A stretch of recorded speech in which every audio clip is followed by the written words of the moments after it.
देवराज इंद्र अपनी परम प्रिय अप्सरा उर्वशी के साथ चौसर खेल रहे थे। जानबूझकर वह उर्वशी से हार रहे थे।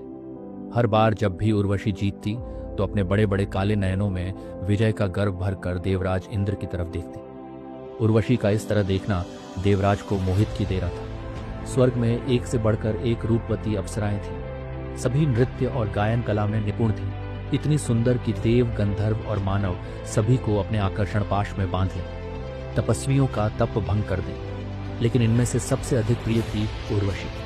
देवराज का सारा मनोभाव बस उसी पर टिका रहता था। चौसर खेलते हुए उर्वशी ने कहा, देव, आज आपका मन खेल में नहीं लग रहा, या मैं ही इतनी कुशल खिलाड़ी बन गई हूं कि आपको हराना आसान हो गया है। ये कहते हुए उसने अपने मदिरा के प्यालों जैसे नेत्रों में और अधिक मोहकता भर ली। देवराज तनिक मुस्कुराए और बोले, सुंदरी, दोनों ही बातें सही हैं। तुम्हारे सम्मुख होते भला मेरा चित्त अन्य किसी वस्तु में कैसे रम सकता है? और रही कुशलता की बात, तो तुम्हारे यह मदभरे नयन जो पास से फेंकते हैं, वह तो किसी को भी परास्त कर दें। मैं तो पहले ही इनके मद में डूब चुका हूँ। उर्वशी अपने रूप की प्रशंसा सुनकर मन ही मन प्रसन्न हुई, लेकिन ऊपर से थोड़ा रोष दिखाते हुए बोली, तो देव, अपनी पराजय का दोष भी मुझ पर ही डाल रहे हैं। क्यों रुष्ट होती हो प्रिय? मैं तो बस तुम्हारे अनुपम सौंदर्य की प्रशंसा कर रहा था। तभी देवर्षि नारद स्वर्गलोक पधारे। उनके आगमन पर देवराज और उर्वशी ने उठकर उन्हें प्रणाम किया। देवराज ने कहा, आइए देवर्षि नारद, कहिए तीनों लोकों से क्या समाचार लाए? देवर्षि मुस्कुराते हुए बोले, अभी तो सब शुभ है देवराज, पर मैं आपके मित्र पुरुरवा का समाचार लेकर आया हूँ। उनका यश पृथ्वी पर दिनों दिन बढ़ता जा रहा है। पुरुरवा का नाम सुनते ही उर्वशी के मन में कौतूहल जाग उठा। उसने पहली बार यह नाम सुना था।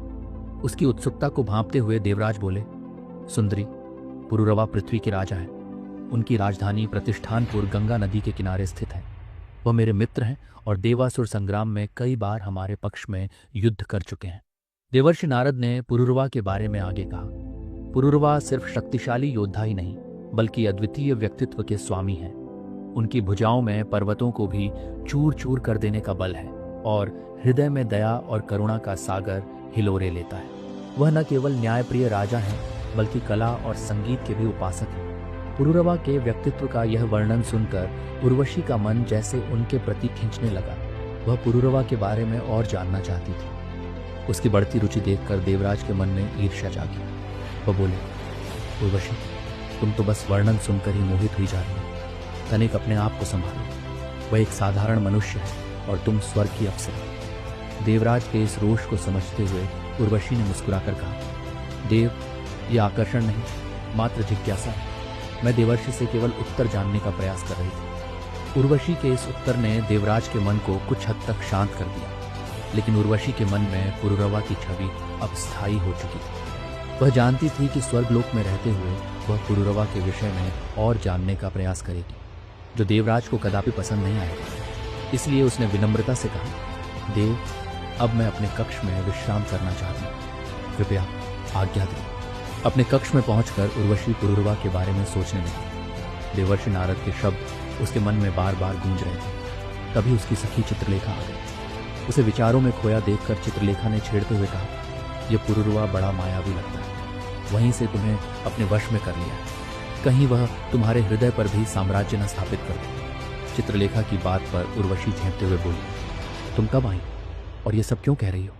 चित्रलेखा मुस्कुराई और बोली, मैं कब से खड़ी हूँ, लेकिन तुम अपने विचारों में इतनी मग्न थी कि तुम्हें पता ही नहीं चला। क्या पुरुरवा सच में इतना रूपवान है? उर्वशी ने अनमने भाव से कहा, किंतु चित्रलेखा, क्या सच में पृथ्वी का कोई मनुष्य इतना गुणवान हो सकता है? चित्रलेखा ने समझाते हुए कहा, सखी, मनुष्य में साहस और जिजीविषा होती है। वह असंभव को भी संभव कर देता है। उर्वशी ने अपनी सखी की बात से सहमत होकर कहा, सच में पृथ्वी पर हर चीज अस्थायी है और यही उसे विशेष बनाता है। शायद मैं भी वहां जाना चाहूं। चित्रलेखा ने मुस्कुराते हुए कहा, तो तुम पृथ्वी पर जाने का विचार इसलिए कर रही हो ताकि पुरुरवा से मिल सको?